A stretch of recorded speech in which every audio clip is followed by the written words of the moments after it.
Venus and Company, how can I help you? Hello, there is something I would like to ask you. Sure, that's what I'm here for. Oh, I'm Mrs. Thumb, and I really love shopping online on your site. But how do I know how many things I have purchased? All of the products that you purchase are in your shopping basket. You can view your basket at any time by clicking on it. Fine. When you are ready to buy, you proceed to the checkout. Is it safe to use my credit card? Sure. When you decide to place an order, you sign in using a secure server. Okay. Are there any special offers? At the top of the home page, there is an icon, Deals of the Week. Click on it, and you can view all our hot deals. Okay. I've got a query about one of your products. A pink top, size 24, code number 203. Pink top size 24. Let me check availability. I am sorry, but this item is not available. Oh, what a pity. Well, is the red miniskirt, code number 311, available? Still size 24. Sure. Still size 24. Not available either. But at our warehouse, we have a wide variety of blouses and trousers on offer. Interesting. Okay, so let me take a note of that. Blouses, trousers, and a pink top. No, the pink top is not available, Mrs. Thumb. Oh, yes, sure. Blouses, trousers, and red skirt. Oh, my husband is going to love it. No. You are very helpful. Thank you so much. Good morning. That's what I'm here for.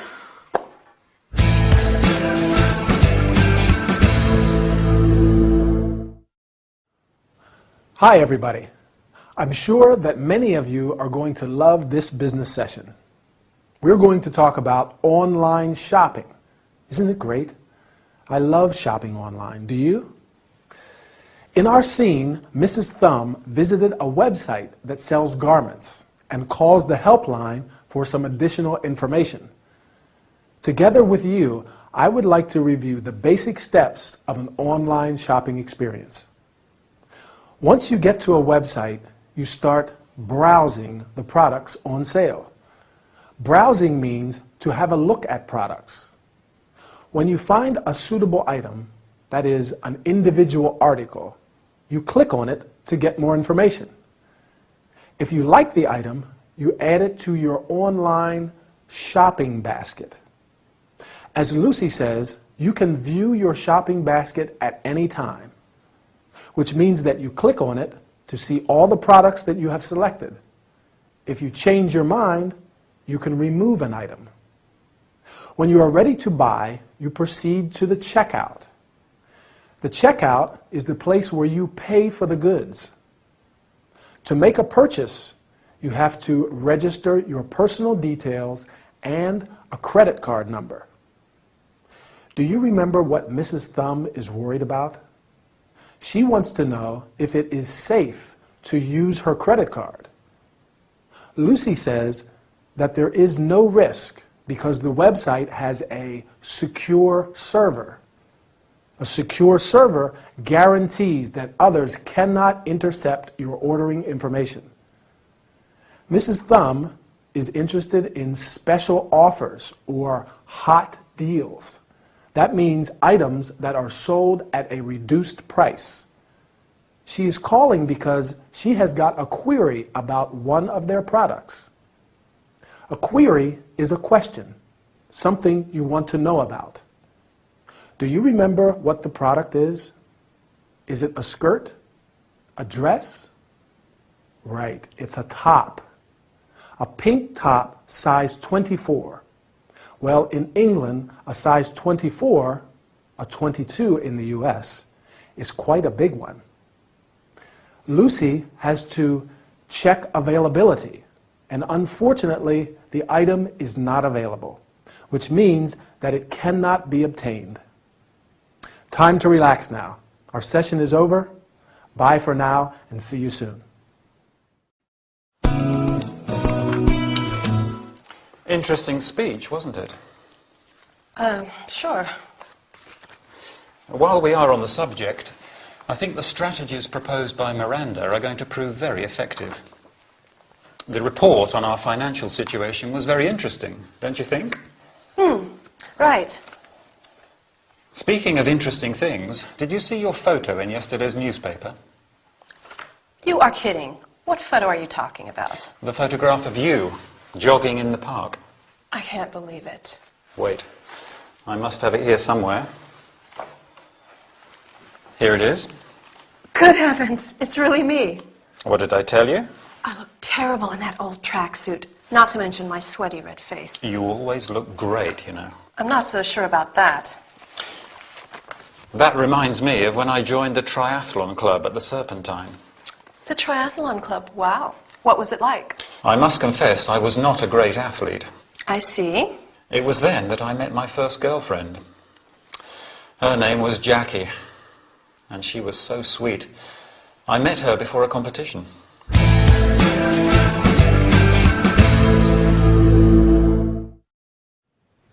Hi, are you ready for a new business workout? I hope so. Today, we're going to talk about holding a conversation. You are going to learn how to start a conversation, change the subject, show interest, and express surprise. Al and Linda are talking after a meeting. Al wants to start a conversation with Linda, and he says, "Interesting speech, wasn't it?" You can also say, "Interesting subject, wasn't it?" Or, "Interesting proposal, wasn't it?" And so on. Do you think that Al is good at keeping the conversation going? I think so. In fact, he skillfully changes the subject when he realizes that Linda is not interested in talking about the meeting. There are many useful sentences to change the subject in a conversation. Speaking of interesting things, while we are on the subject, or that reminds me of when I joined the triathlon club, for example. When someone is speaking, it is important to show interest. Here are some useful expressions. Sure. Right. I see. What was it like? That means, how was it? Can you tell me more about it? Can you remember what Al saw in the newspaper? Yes, a photo of Linda jogging in the park. When Linda sees the photo, she is very surprised. In this and in other situations, there are a number of expressions and exclamations that you can use. You are kidding. That means, I am really surprised. I can't believe it. Good heavens! Used to show how surprised or how shocked you are. That's strange. Or, oh my. My, oh my, our time is over. I hope you learned some useful expressions and exclamations today. Bye, and see you for another workout.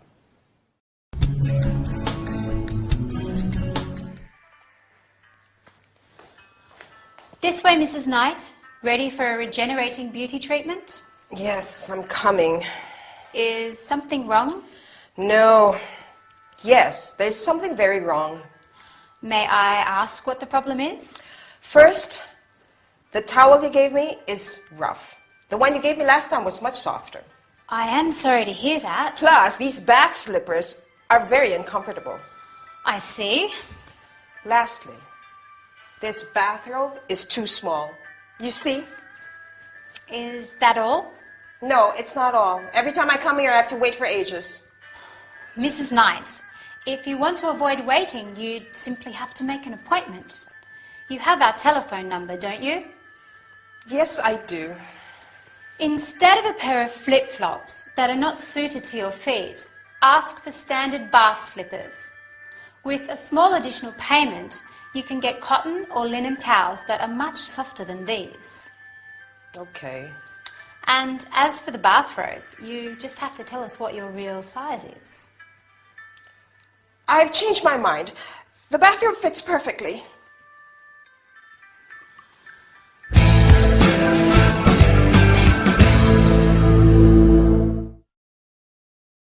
Hi everybody. Ready for a new health and body care session? Would you like to try an overall beauty treatment? Exactly like our faces, our bodies need care and treatment. Today, we are going to see some terms related to bathroom textiles and related accessories. Textiles is a general term that we use to describe any product that is made from a fabric or cloth. Mrs. Knight is not happy, and Chloe needs a lot of patience to deal with her. Do you remember what the first thing is Mrs. Knight complains about? The towel, right.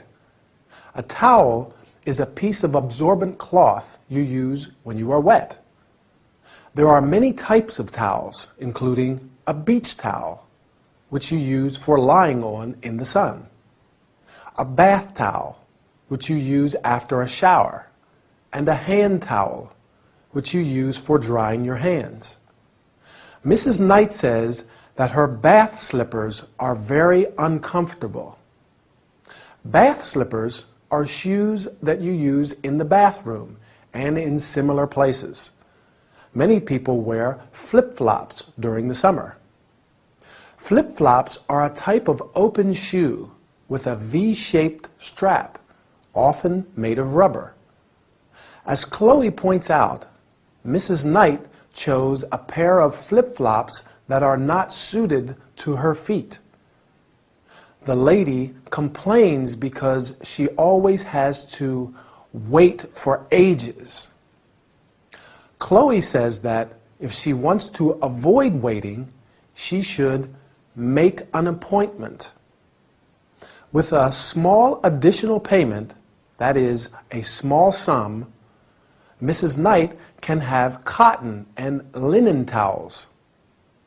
Bathroom textiles can be made of different materials, including cotton, silk, linen, and synthetic fibers. What is the problem with her bathrobe? Right, it's too small. A bathrobe is a garment, like a coat, that you usually wear before and after a bath. The bathrobe is too small because Mrs. Knight did not give her real size. For example, you say, "What size are you?" Or, "What size do you have or do you wear?" I wear, or I have, a size 38. Anyway, our time is over. I hope you enjoyed this session. Bye for now. What seems to be the problem, John? I don't know how to say it. Do you like shopping? Shopping? Not much. I prefer staying at home watching TV. Lucky you. My problem is that I'm obsessed with shopping. I see. Whenever I feel alone or depressed, I go out and I cannot resist the urge to purchase something. Okay. My wardrobe is full of clothes I never wear. Some of them still have the price tag attached. Maybe we could exchange wardrobes. My friends say I'm crazy. Maybe they're right. My credit card is up to the limit. What can I do, Dr. Fraser? Ray? We can work this problem out. I hope so. There are many kinds of addictive behaviors. You could be defined as a shopaholic. A shopaholic? Yes. A shopaholic is one who suffers from compulsive shopping addiction. I understand. Let me give you a few suggestions. Okay. First, pay your purchases in cash. and leave your credit cards at home. I understand. And when you go out, make a shopping list and buy only what is on the list. Okay. And avoid discount warehouses. Ah, Finally, when you feel the urge to buy something, do some physical exercise instead. right. This is going to be hard at first, but I am certain that you'll feel better in no time. Oh, Ray, thank you so much.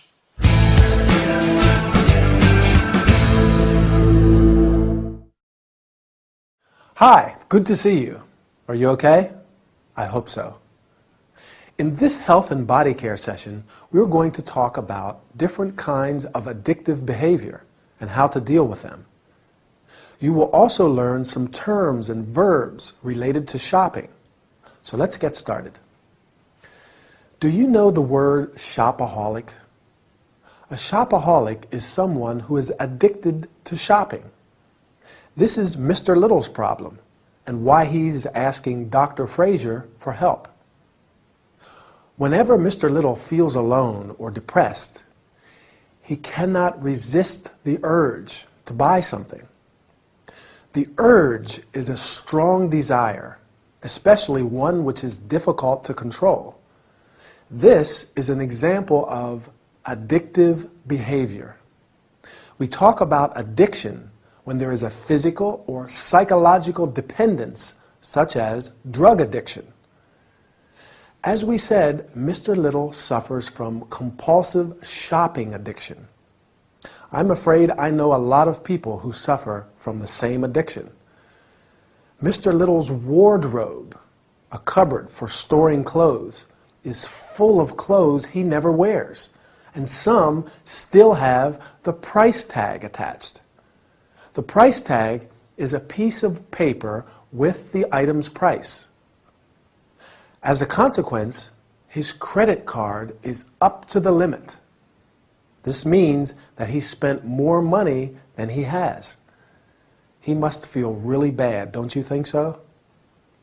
Luckily, Ray gives him some suggestions. Can you remember the first one? Right. Pay for all your purchases in cash. Cash is money in the form of coins and notes. Then he says, leave your credit cards at home. That is, don't take your credit cards with you. Mr. Little has to make a shopping list and only buy what's on the list and avoid discount warehouses. Can you guess what a discount warehouse is? A small shop? I don't think so. Exactly. A discount warehouse is a large shop which sells goods at reduced prices. A difficult place for a shopaholic to avoid. Finally, when Mr. Little feels the urge to buy something, he should do some physical exercise, like jogging or cycling. I have to go now. I feel the urge to buy something, but I will do some jogging instead, right? Want to come with me? We'll keep practicing.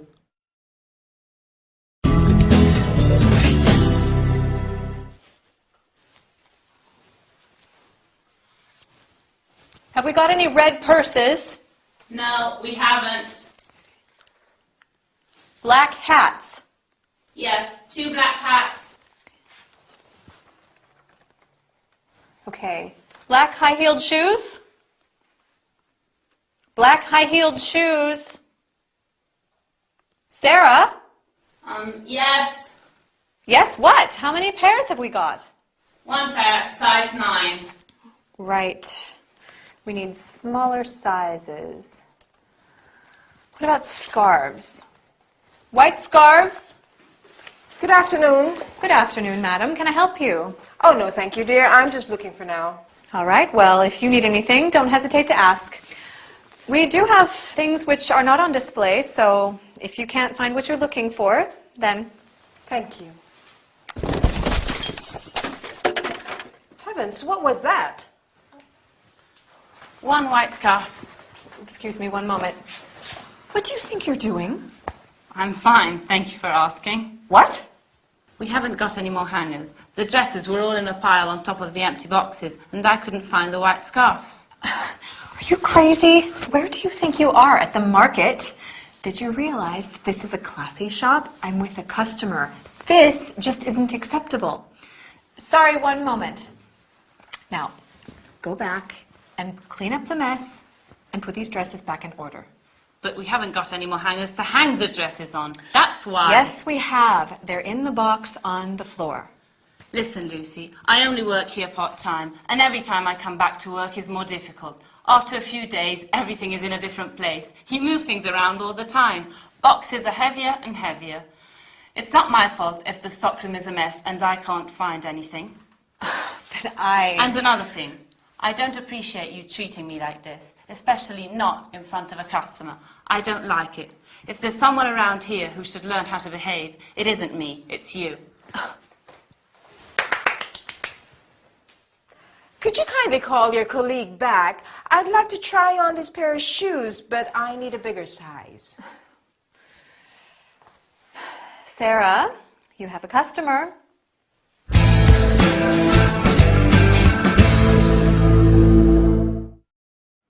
Hi, ready for a training session? Great. Let's get started. First, we'll go over some useful phrases to use in a shop, whether you're a shop assistant like Lucy or a customer. Then we can go over some items of clothing and other things we find in clothes shops. So, let's say you're a shop assistant and a customer walks in.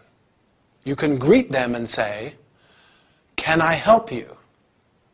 Often people just want to look around first and see if anything interests them.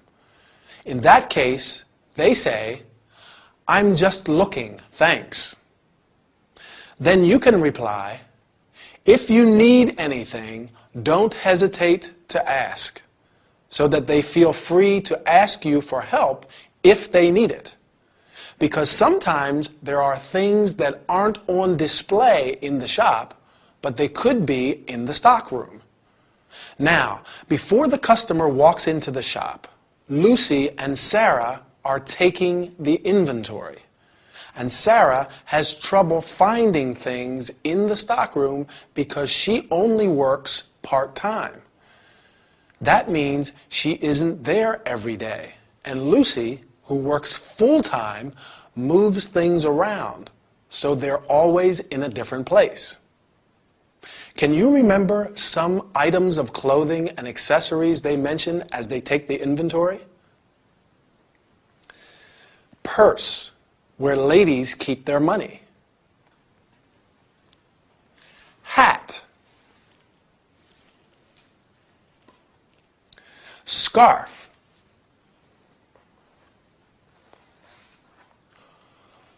One scarf, but two scarves. What else? Oh yes, high-heeled shoes. There are women's shoes that have a high heel, often just called high heels. Do you wear high heels? I don't. When we talk about shoes, we say a pair of shoes. Clothes and shoes come in different sizes. What size are you? Or what size shoe do you wear? I wear a 9.5 or a 10 in the US. Now Sarah has a little accident in the stockroom because a pile of dresses falls on her. What does she need to put the dresses in order? Hangers. They're the things we use to hang clothes. Right. That's all we have got time for today. See you soon for our next training session. Bye.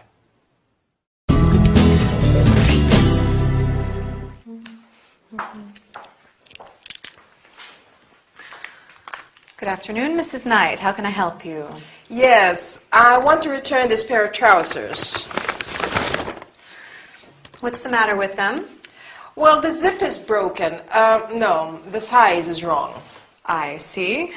I apologize for the inconvenience. When did you buy them? A couple of days ago. May I see the receipt? The receipt? Sure.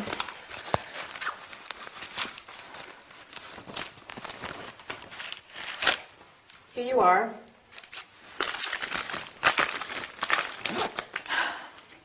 All right. Do you want to exchange them with another item, or would you prefer a credit note? I would prefer a refund if possible. I'm sorry, but that's not possible. Well then, let me think.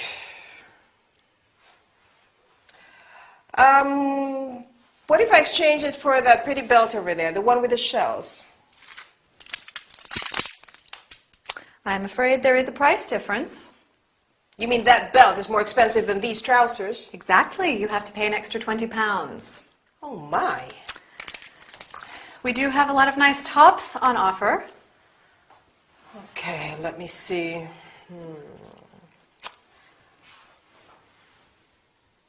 Maybe I can try this black top. Where's your changing room? It's over there.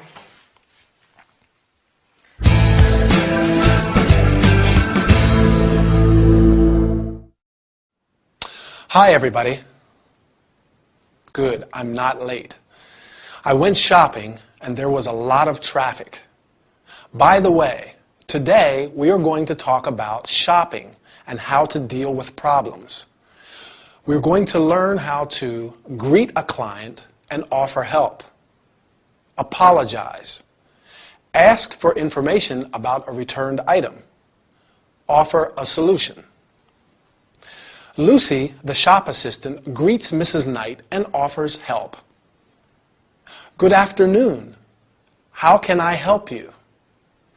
You can also say, can I help you? Or, can I be of assistance? Mrs. Knight says, I want to return these trousers. To return means to give something back. When a client returns an item, that is, an individual article, you have to ask what the problem is.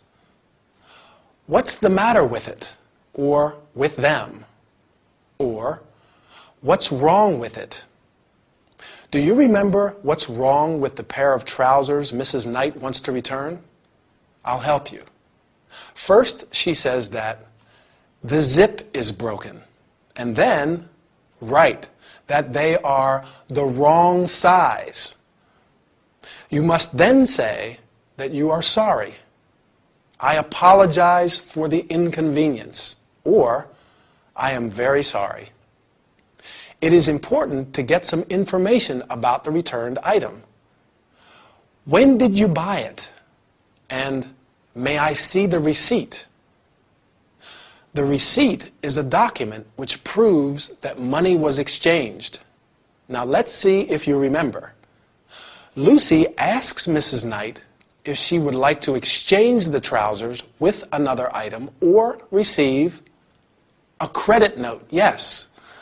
A credit note is a document which allows you to buy other goods of the same value as the item you returned. Mrs. Knight wants a refund. In other words, she wants her money back. But it's not possible. If you decide to exchange the item with something else, there may be a price difference. This means that the item you want is more or less expensive than the one you are returning. For instance, for the belt, Mrs. Knight has to pay an extra 20 pounds. Oops, time to go. I bought a nice sweater and I want to try it on. Bye and see you soon.